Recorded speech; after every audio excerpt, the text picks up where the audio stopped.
สาธารณะเลขที่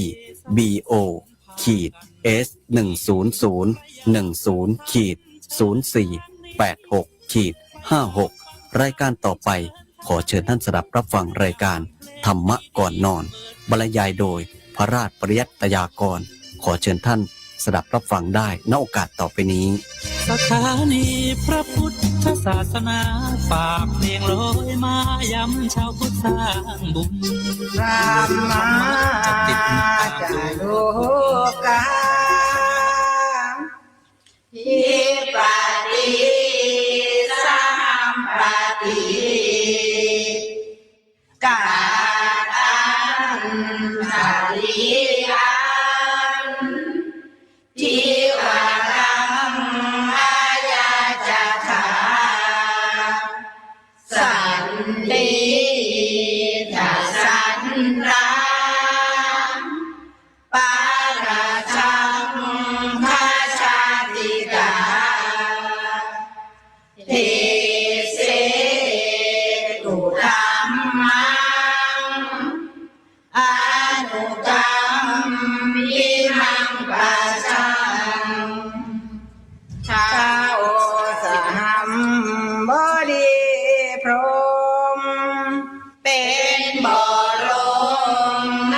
พรหมมาทรงฤทธิ์ที่สักดากว่าบริสัทธิ์ทุกหมู่พรหมน้อมมานมัสการพระดิษฐานหน้าที่สงฆ์ควรแล้วจึงบังคมชุติยาพระสัมมา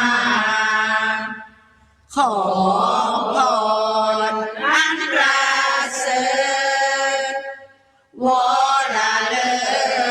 ศมโหฬารปวงสัตว์ในโลกากิเลสน้อยก็ยังมีขอองค์พระจอมเกล้าสู่ธรรมะอันรู้จริงโปรดปวงประชาชีท่านจงโปรดแสดงธรรมขอนิมนต์ท่านเจ้าค่ะผู้ปรีชาเลิศล้ำโปรดแสดงพระสัทธรรมเทศนาและวาทีเพื่อให้สำเร็จผลแด่ปวงชนมรรดามีสู่สุขพระเสมสีสมดังเจตนาเถิดขอนิมนต์เจ้าค่ะหลวงพ่อจะได้น้อมนำเอาธรรมะท่านเป็นหลักคำสอนขององค์สมเด็จพระสัมมาสัมพุทธเจ้าในเรื่องการปรับปรุงจิตมาแสดงเพื่อจะให้การเจริญวิปัสสนากรรมฐานให้ได้ผลตามที่เราทั้งหลายตั้งใจไว้คือหมายความว่าการเจริญวิปัสสนากรรมฐานนั้นหากเราไม่รู้จักการปรับปรุงจิตไม่รู้จักยักย้ายหมุนเวียนเปลี่ยนแปลงหรือพูดง่ายๆว่าไม่ฉลาดในการปฏิบัติแล้วเราก็ไม่สามารถที่จะปฏิบัติวิปัสสนากรรมฐานให้บรรลุสามัญญผลตามที่เราทั้งหลายตั้งใจไว้เหตุนั้นจึงจะนำเรื่องการปรับปรุงจิตมาบรรยายเพื่อเป็นแนวทางของการประพฤติปฏิบัติของท่านทั้งหลายสืบไป ถ้าการปรับปรุงจิตนั้นดังนี้คือ ในขณะที่เราเดินจงกรมหรือนั่งภาวนาอยู่รู้สึกว่าจิตไม่ผ่องแผ้วมั่นคงเช่นมักจะเผลอเรอท้อถอยใจไม่สงบสมาธิหย่อนจิตฟุ้งซ่านใจคอเหี่ยวแห้งรู้สึกโง่ง่วงหรือจิตใจยึดมั่นในตัวตนและไม่สามารถที่จะพิจารณากำหนด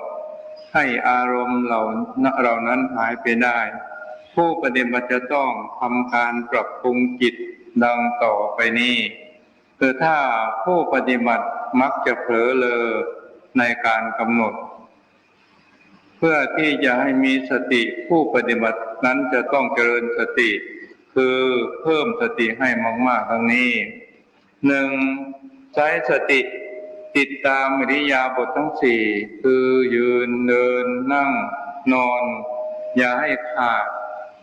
หมายความว่าเราพยายามกำหนดให้ติดต่อกัน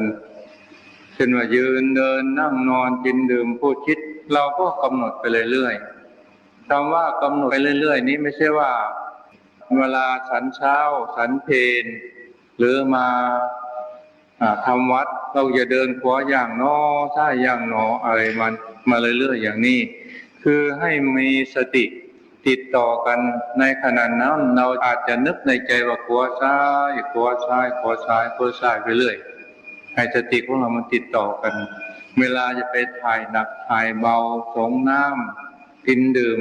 หรืออื่นๆก็ให้กำหนดติดต่อไปอย่าให้ขาด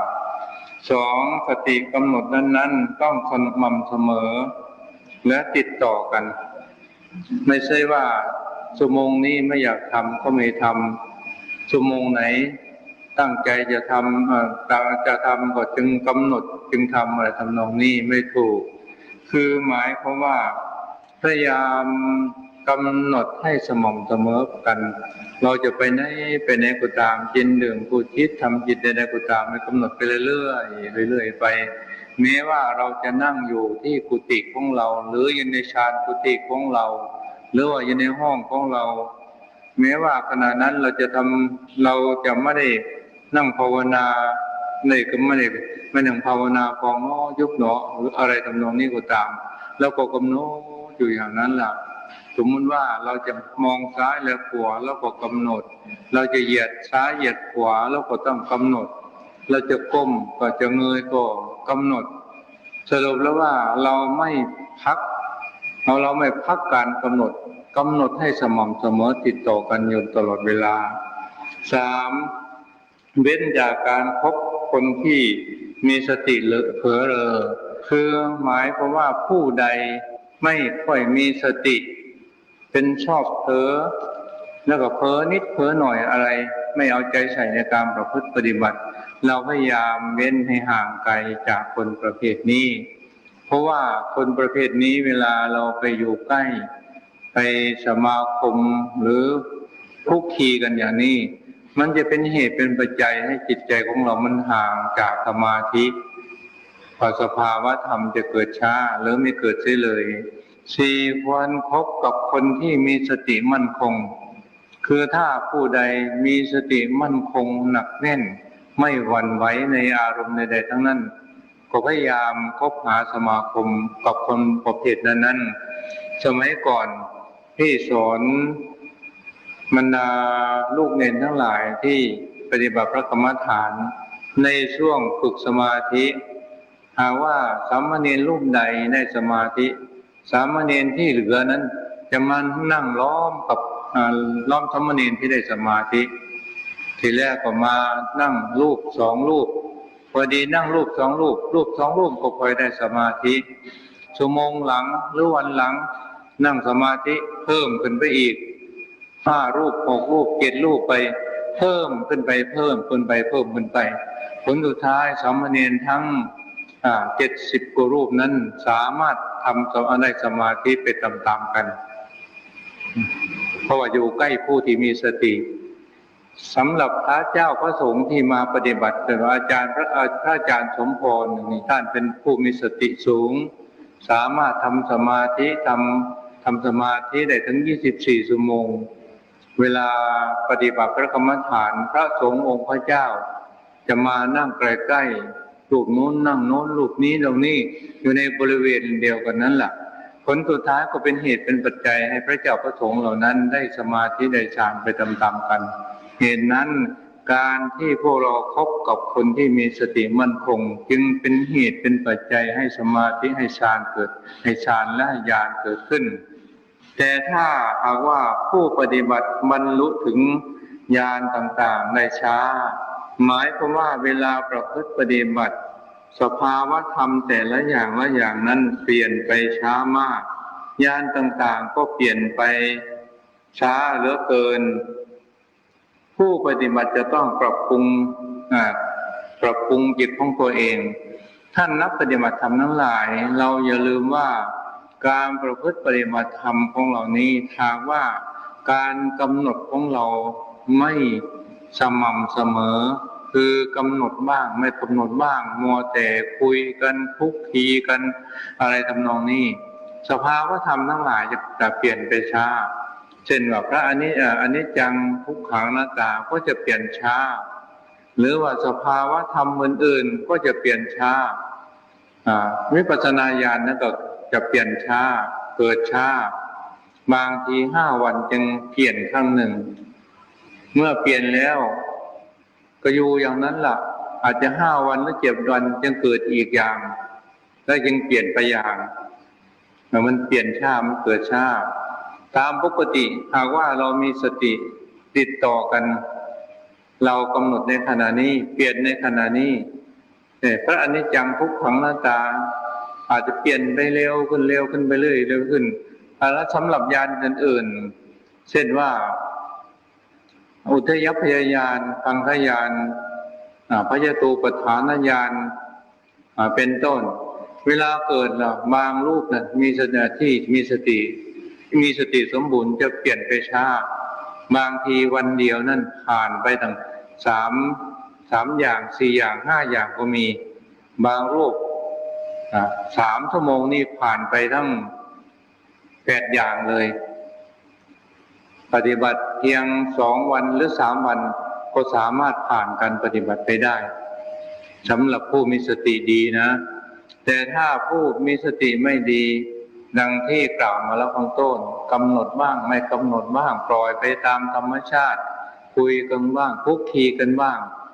บางที5 วันนะสภาวะแต่ละอย่างก็ยังไม่ผ่านบางรูป7 วันเปลี่ยนครั้งสภาวะแต่ละอย่าง7 วันเปลี่ยนครั้ง8 วันเปลี่ยนครั้งหรือ9 วันเปลี่ยนครั้งเมื่อมันเปลี่ยนช้าสภาวะเปลี่ยนช้าวิปัสสนาเกิดช้าๆอย่างนี้การประพฤติปฏิบัติกลัวจะผ่านได้รอบ1 หรือ 2 รอบก็กินเวลาทางพรรษาจึงเปลี่ยนไปได้แต่สำหรับผู้มีสติดีกำหนดติดต่อไปเรื่อยๆไม่ขาดระยะไม่คุกคีด้วยหมู่คณะเป็นต้นบางแต่ปฏิบัติเพียง3 วันผ่านไปได้แล้วก็ปฏิบัติต่อไปอีก5 วันผ่านได้แล้วก็ปฏิบัติต่อไปอีก7 วันผ่านได้มันผ่านไปเรื่อย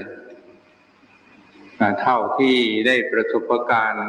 อยู่กับบรรดาลูกศิษย์ลูกหามาเป็นอย่างนั้นเพราะฉะนั้นท่านทั้งหลายอย่าได้ชะล่าใจเราจะทำอะไร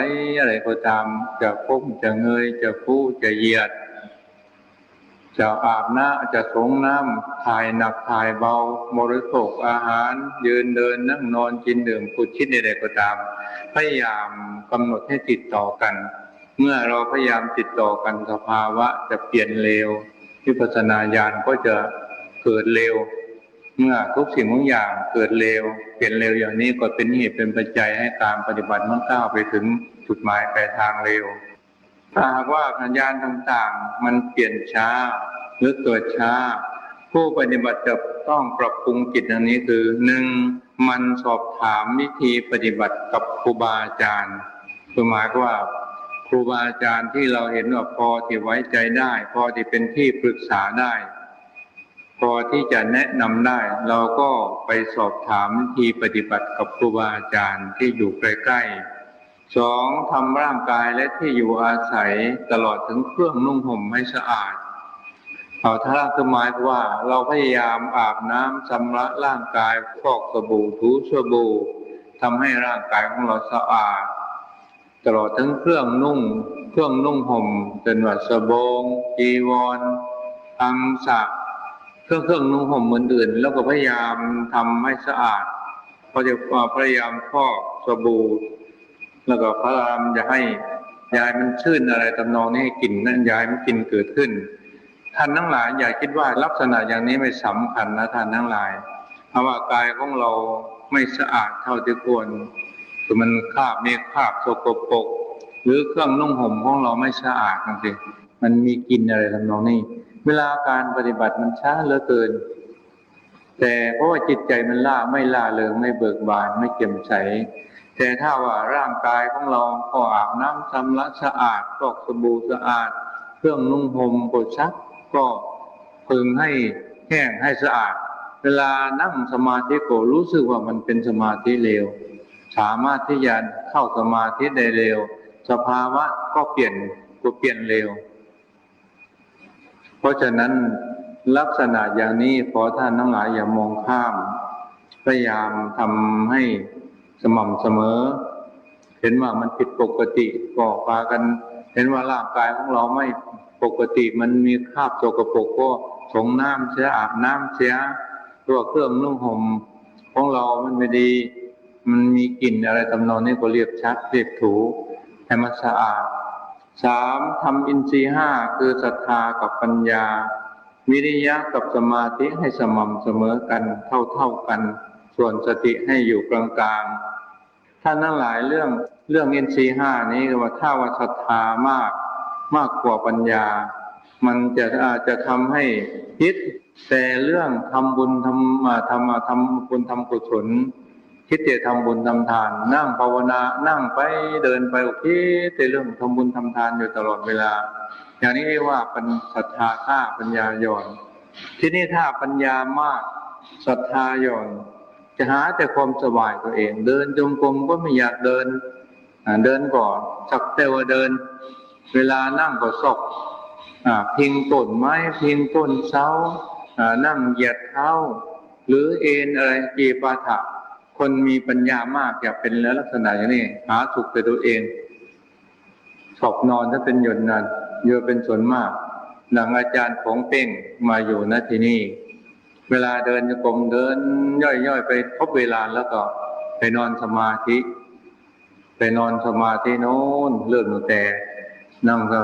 งสมาธิตอนเช้าได้ยินเสียงเพลงนั่นแหละจึงรู้สึกถูกขึ้นมาต้องตื่นขึ้นมา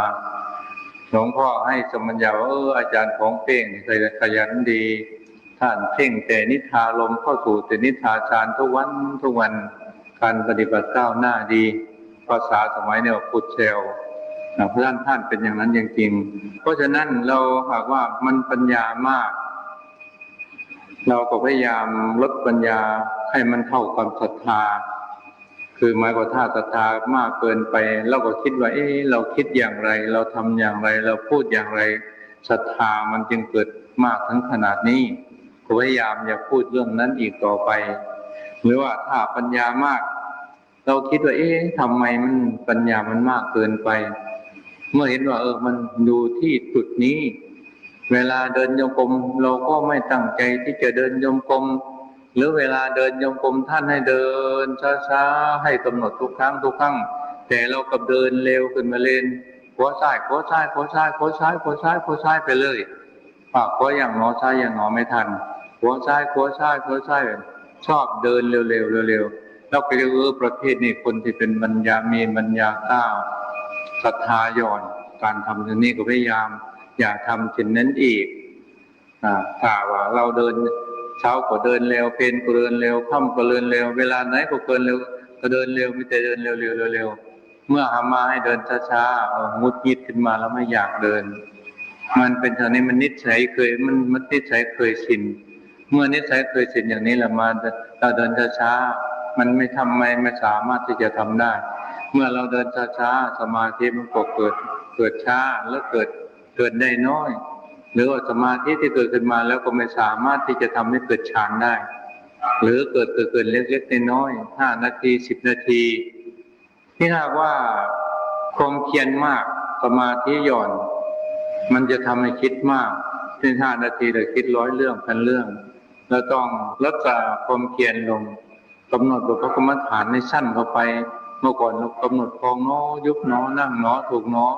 กำหนดแต่พองหนอยุบหนอพองหนอยุบหนอไปเรื่อยหรือขนาดนี้มันยังคิดมากอยู่กำหนดพองยุบพองยุบพองยุบไปกำหนดพองยุบพองยุบไปมันยังคิดมากอยู่กำหนดจิตเลยคิดหนอคิดหนอคิดหนอคิดหนอคิดหนอไปเรื่อยผลสุดท้ายความเพียรมันจะลดลงมาสมาธิจะเพิ่มขึ้นแต่ถ้าสมาธิมากความเพียรหย่อนส่วนมากจะตกไปในฝ่ายถีนมิทะคือจะทำให้ง่วงเหงาหานอนเวลาทำกรรมฐานก็ซึมกำหนดบทพระกรรมฐานไม่กระสับกระเฉงไม่กระปี้กระเป๋าอะไรทำนองนี้พยายามลดสมาธิลงโดยกำหนดบทพระกรรมฐานให้กว้างๆไปพองหนอยุบหนอนั่งหนอถูกหนอถูกที่โน้นที่นี้ไปเรื่อยๆหรือหากว่ายังทำไม่ได้ก็พยายามเดินยังคงเพิ่มอีกจะได้สามารถเพิ่มวิริยะความเพียรให้สม่ำเสมอกันได้เมื่อธรรมะทั้ง4 ประการคือศรัทธากับปัญญาเท่ากันความเพียรกับสมาธิเท่ากันสม่ำเสมอกันเมื่อใดเมื่อนั้นสมาธิหรือฌานมรรคผลก็สามารถที่จะเกิดได้แต่สำหรับสตินั้นอยู่กลางๆเพื่อว่าจะได้ประคับประคองอินทรีย์ทั้ง5นั้นให้สม่ำเสมอกันสตินี้มากเท่าไรก็ยิ่งดีเพราะการเจริญวิปัสสนากรรมฐานนั้นต้องการสติมากที่สุดเหมือนกันอาหารทุกอย่างต้องการเกลือเว้นห่างจากบุคคลที่ไร้ปัญญาไม่มีปัญญาในด้านการปฏิบัติคือหมายว่าคนประเภทนี้เพียงแต่สักปฏิบัติก็สักแต่ว่าปฏิบัติไม่รู้อะไรเป็นอะไรเขาบอกน้อยุบน้อก็พองน้อยุบน้อไปเขาบอกอย่างไรก็ทำอย่างนั้นแต่ไม่รู้เหตุรู้ปัจจัยไม่รู้วิธีทำไม่รู้จักวิธียักย้ายถ่ายเทเปลี่ยนแปลงอะไรทำนองนี้พูดภาษาบ้านเราว่าไม่ฉลาดในการปฏิบัติคนประเภทนี้ให้พยายามทำตัวให้ห่างๆอย่าคุกคีกันคบหาสมาคมกับคนที่มีปัญญาคือผู้ที่ฉลาดในการปฏิบัติฉลาดในการแก้อารมณ์พอพิจารณาให้เข้าใจรูปนามและปฏิจจสมุปบาทคือให้รู้ว่าอะไรเป็นรูปอะไรเป็นนามเป็นต้นไม่ใช่ว่าเราจะกำหนดค่อยๆเพียงแต่กำหนดว่าอาการยุบอาการพองหนอยุบหนอเท่านั้นก็หาไม่ได้ว่าเราต้องรู้ว่าในขณะที่กำหนดบทพระกรรมฐานอยู่นี้อะไรเป็นรูปอะไรเป็นนามเป็นอันเดียวกันหรือเป็นคนละอันเป็นต้นเราต้องสำเนียกและทำให้ความเข้าใจเมื่อทำอย่างนี้ก็ยังไม่สามารถทำสมาธิปัญญาให้เกิดขึ้นและผู้ปฏิบัติมีความเพียรน้อยผู้ปฏิบัติต้องปลูกฝังความเพียรให้มากขึ้นด้วยการปฏิบัติดังนี้1ระลึกถึงภัยในอบายภูมิคือให้พิจารณาเห็นว่าความทุกข์ที่ได้รับอยู่ในขณะนี้ความทุกข์ที่ได้รับอยู่ในขณะทำความเพียรนี้แม้ว่าจะเป็นทุกข์ก็เป็นทุกข์เพียงนิดหน่อยเท่านั้นถ้าหากว่า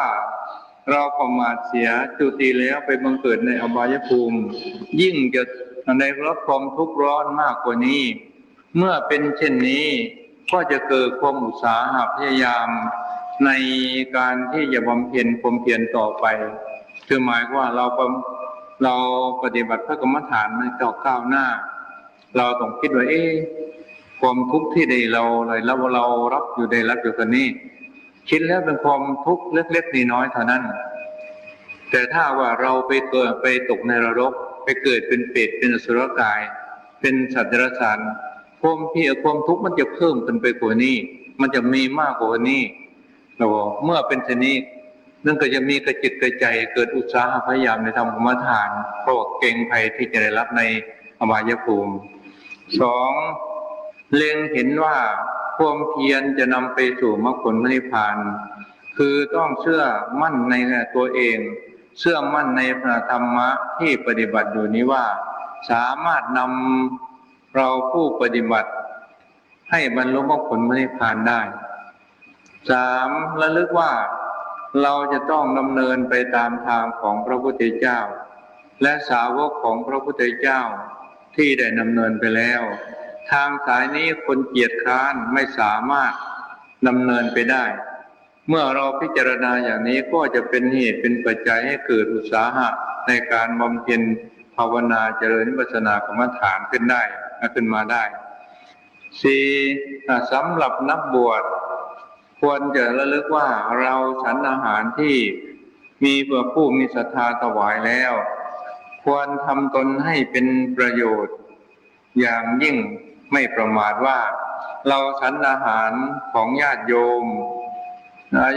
ได้อาหารมาต้องอาบเหงื่อต่างน้ำหลังสู่ฟ้าหน้าสู่ดินอุตสาหะพยายามหาอาหารมาถวายเราบริโภคอาหารของผู้มีศรัทธาแล้วไม่ควรประมาทควรรีบเร่งบำเพ็ญความเพียรเพื่อจะทำลายกิเลสตัณหาให้หมดไปจากขันธสันดานเพื่อจะยังสามัญญผลให้เกิดขึ้นในตนเพื่อจะทำให้อาหารของญาติโยมซึ่งถวายนี้มีอานิสงส์มากมีบุญมาก5ระลึกว่าพระพุทธเจ้าทรงสอนให้ตั้งอยู่ในความเพียรเราควรปฏิบัติตามจึงจะได้ชื่อว่าบูชาองค์สมเด็จพระสัมมาสัมพุทธเจ้า6พระธรรมเป็นมรดกตกทอดมาจากองค์สมเด็จพระสัมมาสัมพุทธเจ้าเราควรรับเอาไว้ซึ่งจะรับได้ต้องเป็นผู้มีความเพียรเท่านั้นถ้าเราขาดความเพียรเสียแล้วก็ไม่สามารถที่จะรับมรดกธรรมได้5เว้นจากบุคคลที่เกียจคร้านแต่คบหาสมาคมกับคนที่มีความเพียร9ทำความเพียรให้มากๆเมื่อปฏิบัติได้เช่นนี้ก็เป็นเหตุให้ความเพียรเกิดขึ้นและทำให้วิปัสสนาญาณก้าวไปแล้วก็สามารถได้บรรลุสมาธิสมาบัติมรรคผลนิพพานเร็วขึ้นแต่ถ้าผู้ปฏิบัติมีความเลื่อมใสในการปฏิบัติน้อยคือหมายถึงเวลาประพฤติปฏิบัตินั้นไม่ค่อยเลื่อมใสในการปฏิบัติมีเล็กๆน้อยๆแล้วปฏิบัติสักแต่ว่าปฏิบัติบางทีปฏิบัติเพราะแก้อายหรือปฏิบัติเพราะเสียไม่ได้ถ้าไม่ปฏิบัติก็เกรงว่าครูบาอาจารย์ญาติโยมจะว่าอย่างนั้นว่าอย่างนี้ก็หมายว่าปฏิบัติเพราะเสียไม่ได้เนี่ยมิตรศรัทธาน้อยถ้าลักษณะอย่างนี้เกิดมีในจิตในใจของตนเองให้ท่านให้ปรับปรุงจิตดังนี้คือ1ระลึกถึงคุณของพระพุทธเจ้าเนืองๆเมื่อพระพุทธเจ้าท่านมีพระคุณอย่างไรพยายามระลึกถึงคุณของพระองค์ท่านสมมติว่าพระองค์นั้นเป็นผู้ประกอบเป็นผู้มีปัญญาญาณแตกฉานในอัตในธรรมในปฏิภาณในภาษาแตกฉานในสัจธรรมทั้ง4พระองค์ท่านเป็นผู้ประกอบไปด้วยมามีขันธสันดานอันบริสุทธิ์ผ่องใสปราศจากสังกิเลสธรรมทั้งหลายทั้งปวงพระองค์ท่านเป็นผู้มีจิตใจประกอบไปด้วยเมตตากรุณาในสรรพสัตว์ทั้งหลายที่เราร้อนด้วยเพลิงกิเลสและกองทุกข์จึงได้ทรงแนะนำคำสอนให้สัตว์ทั้งหลายเหล่านั้นได้รู้ได้เข้าใจเรานึกถึงพระคุณของพระองค์2ระลึกถึงคุณของพระธรรมเนืองๆเช่นเราระลึกว่าธรรมะที่ปฏิบัติแล้วธรรมะจะรักษาผู้ปฏิบัติไม่ให้ตกไปในที่ชั่วแต่ว่าธรรมะย่อมรักษาผู้ปฏิบัติไม่ต้องถูกไม่ต้องถูกปรับไหมใส่โทษจองจำพันธนาการติดคุกติดตารางถูกประหารชีวิตธรรมะย่อมรักษาผู้ปฏิบัติร้ายไม่ให้ตกไปในที่ชั่วเช่นไม่ให้ตกอบายไม่ให้เกิดเป็นเปรตเป็นอสุรกายไม่เกิดเป็นสัตว์เดรัจฉานเราระลึกถึงคุณของพระธรรมก็จะเป็นเหตุเป็นปัจจัยให้เกิดอุตสาหะขึ้นมาได้3ระลึกถึงคุณของพระอริยของเจ้าทั้งหลายคือหมายก็ว่าพยายามระลึกถึงคุณของพระสงฆ์เนืองๆเช่นว่าพระสงฆ์ท่านเป็นผู้รักษามรดกธรรมขององค์สมเด็จพระสัมมาสัมพุทธเจ้าพระศาสนาของเราเจริญรุ่งเรืองถาวรตั้งมั่นอยู่ในทุกวันนี้ก็เพราะ พระเจ้าประสงค์เป็นผู้สืบมรดกธรรมพระธรรมจึงเจริญรุ่งเรืองหากว่าไม่มีพระสงฆ์สืบมรดกธรรมป่านนี้พระธรรมก็คงไม่มีให้พวกเราศึกษาให้รู้ให้เข้าใจให้ประพฤติปฏิบัติอะไรแล้วก็คิดไปนึกไปสี่ระลึกถึงคุณของศีลเนืองๆศีลอะไรที่ตนรักษาได้ศีลห้าศีลแปดศีลศี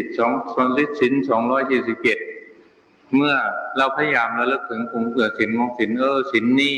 เมื่อประพฤติปฏิบัติแล้วทำให้กายงามทำให้วาจางามทำให้ใจงามเป็นที่เคารพของสาธุชนทั้งหลายทำให้จิตใจของเราเยือกเย็นปราศจากภัยทั้งหลายทั้งปวงก็แล้วแต่เราจะคิดไปหรือว่าการที่เรามีศีลบริสุทธิ์นี้อยู่ในโลกนี้ก็สบายตายไปแล้วเกิดพบใหม่ชาติใหม่ก็จะเป็นคนที่มีรูปงามมีส่วนสดทรงงามมีผิวพรรณงามมีโรคภัยไข้เจ็บน้อยมีอายุยืนเป็นต้นแล้วก็ศีลนี้เป็นเหตุเป็นปัจจัยให้ผู้ปฏิบัติในบรรลุสมาธิสมาบัติมรรคผลพระนิพพานเราก็ระลึกไปจะเป็นเหตุให้เกิดความอุตสาหะพยายามขึ้นมาข้อที่5ระลึกถึงการบริจาคทานเนืองๆคือทานในที่ทานเราได้เคยทำบุญทำทานมาแล้วก็ระลึกถึงทานที่ตนได้บริจาคมาแล้วการบริจาคทานนี้ทำให้เป็นที่เคารพนับถือผู้อื่นชื่อเสียงอันดีงามย่อมฟุ้งขจรไปเป็นที่คบหาสมาคมเป็นที่รักของเทวดาและมนุษย์ทั้งหลายเราระลึกไปให้กว้างๆไว้6ระลึกถึงคุณธรรมที่ทำให้เกิดเป็นเทวดาเนืองๆธรรมะอะไรที่ประพฤติปฏิบัติแล้วเป็นเหตุเป็นปัจจัยให้ไปเกิดในสวรรค์เราก็พยายามระลึกถึงธรรมนั้นบ่อยๆ7ระลึกถึงคุณของพระนิพพานอันเป็นที่ดับและกิเลสเป็นที่ดับกิเลสและกองทุกข์เนืองๆเป็นที่ทำลายเป็นที่ทำให้พ้นจากชาติทุกข์ชราทุกข์พยาธิทุกข์และมรณะทุกข์ข้อที่2อยู่ในที่สบายเช่นว่าถ้ามีอากาศถ่ายเทไม่อับไม่ชื้น3เคลื่อนไหวอิริยาบถให้สม่ำเสมอกันยืนเดินนั่งนอนให้เป็นไปอย่างสม่ำเสมอคือหมายความพยายามทำอิริยาบถให้พอให้สม่ำเสมอกัน4ปฏิบัติแต่พอเหมาะอย่าให้เคร่งเครียดจนเกินไปนักปฏิบัติธรรมมัน24 ชั่วโมงเรานอนซะ4 ชั่วโมงเหลือจากนั้นอีก20 ชั่วโมงเป็นชั่วโมงปฏิบัติทำได้อย่างนี้การปฏิบัติของเราจะได้ผลเร็ว5เว้นจากการคบหาสมาคมกับคนที่มีจิตใจกระสับกระส่าย6คบกับคนที่มีกายวาจาใจสงบ7พยายามรักษากายวาจาให้เรียบร้อยอยู่เสมอ8เตือนใจให้ตั้งอยู่ในความสงบเมื่อประพฤติปฏิบัติได้เช่นนี้ก็สามารถที่จะระงับความที่จิตไม่สงบระงับความฟุ้งซ่านระงับความกระวนกระวายใจทำให้จิตใจของเราสงบลงอันนี้เป็นวิธีการและหลักการที่จะปรับปรุงจิตใจของเราให้ดำเนินไปในทางที่ดีที่ชอบเพื่อจะได้เป็นเหตุเป็นปัจจัยให้ทำกรรมฐานให้การปฏิบัติวิปัสสนาทำกรรมฐานนั้นก็เดินไปเร็วก้าวหน้าไปเร็วและสามารถที่จะได้บรรลุสามัญญผลตามเจตนารมณ์ที่เราทั้งหลายได้ตั้งจิตตั้งใจไว้และด้วยบารมีธรรมที่เราได้สร้างสมรวมมาการบรรยายธรรมะเรื่องการปรับปรุงจิตก็ยังไม่จบล่วงเลยมา30 นาทีเศษหลวงพ่อก็คิดว่าพอเหมาะแก่การปฏิบัติที่เหลือวันหลังค่อยว่ากันใหม่สำหรับวันนี้หลวงพ่อขอยุติในท้ายที่สุดนี้ขออนุภาพคุณพระพุทธเจ้าพระธรรมพระสงฆ์บารมีธรรมที่ท่านละลาได้สร้างสมอบรมมาพร้อมทั้งอำนาจบารมีธรรมที่หลวงพ่อได้สร้างสมอบรมมาตั้งแต่ปุเรกชาติจนถึงปัจจุบันชาตินี้ขอจงได้เป็นตบะเดชะเป็นพละปัจจัยท่านทั้งหลาย เพียบพูนสมบูรณ์ไปด้วยสติสัมปชัญญะความเพียรสมาธิศรัทธาและปัญญาขอท่านทั้งหลายได้บรรลุสมาธิสมาบัติวิชชาปฏิสัมภิทาปัญญาอริยมรรคและผลถึงฝั่งคือพระอมตะมหานิพพานด้วยกันจงทุกท่านเถิดอหังภุกิโตโหมิขอให้ข้าพเจ้าจงถึงสุขนิราชทุกข์ไม่มีเวรไม่มีภัยไม่มีความเบียดเบียน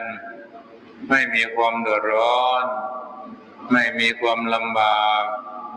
มีความสุขรักษาตนอยู่เถิดสัพเพสัตตาสัตว์ทั้งหลายทั้งปวงจงเป็นผู้ไม่มีเวรไม่มีภัย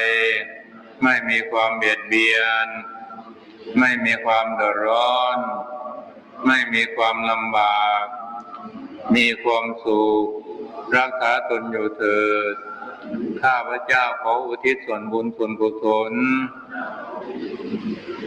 ที่ได้บำเพ็ญมาแล้วนี้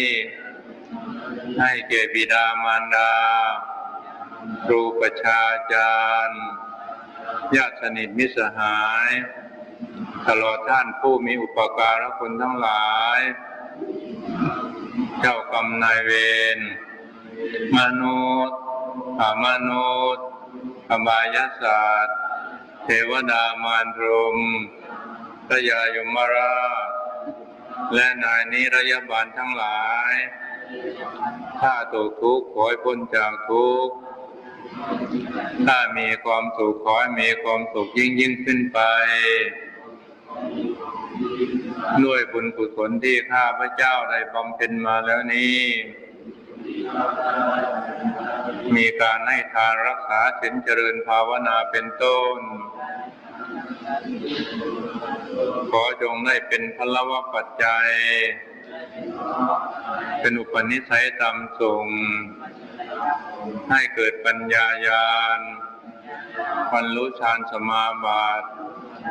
ผลสมาบัตินิโรธสมาบัติวิชชา3ปฏิสัมภิทาญาณ4อภิญญา6ได้บรรลุมรรคผลพระนิพพานทั้งในชาตินี้และชาติหน้าตลอดชาติอย่างยิ่งจนถึงความพ้นทุกข์คือพระนิพพานเถิด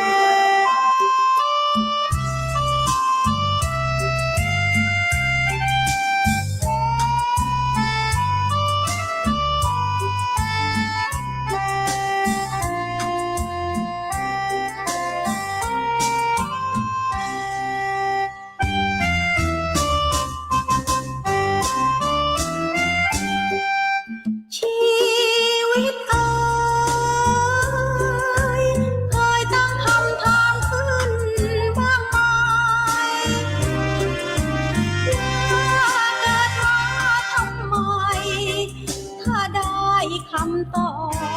บคงสุขีถ้าเกิดมาเพื่อมาใช้กรรมแล้วจะทำไงดีถึงจะใช้หนี้เวรหนี้กรรมที่เคยทำให้หมดไปพระพุทธองค์บอกทางให้ปล่อยวางอะไรทำจิตใจให้เหนือยินร้ายยินดี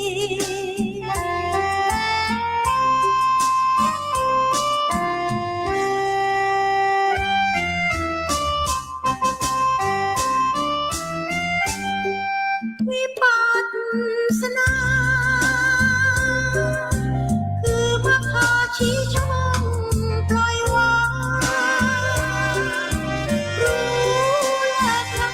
ลดวางให้เราเหินห่างจากเวทีเมื่อไรละสิ้นการทำกรรมที่ไม่ดำไม่ดีจึงจะหนีพ้นเวรพ้นกรรมที่เราเคยก่อมาเมื่อเห เห็นตามจริงทุกสิ่งแจ้งด้วยปัญญาสิ้นปัญหาไม่ต้องมาเวียนวน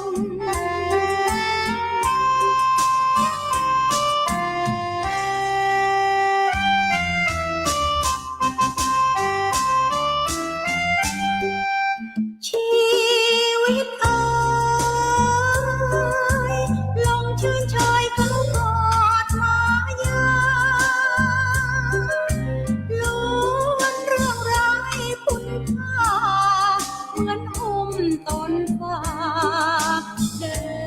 นลุยไฟหัวเรักเราน้ำตาสมสารเหมือนมานมืดห่มใจไม่ให้แสงทำสองโลกจำจองเหมือนขาดติดดินเสียงธรรมใดๆไม่เปิดใจยนยินไม่ทวินเลยน้อนรชน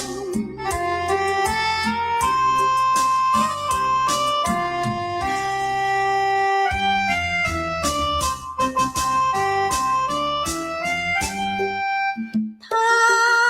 งนี้เดินวิถีวิปัสสนาเป็นเส้นทางนำพาทุกข์ทรมานให้หลุดพ้นหยุดโลกไว้บนทางของมันหันเข้ามาเถิดนาหาแสงธรรมนำส่องตามคันลองขององค์พระศาสดาพุทธธรรมนำชี้ให้สุขสีชีวา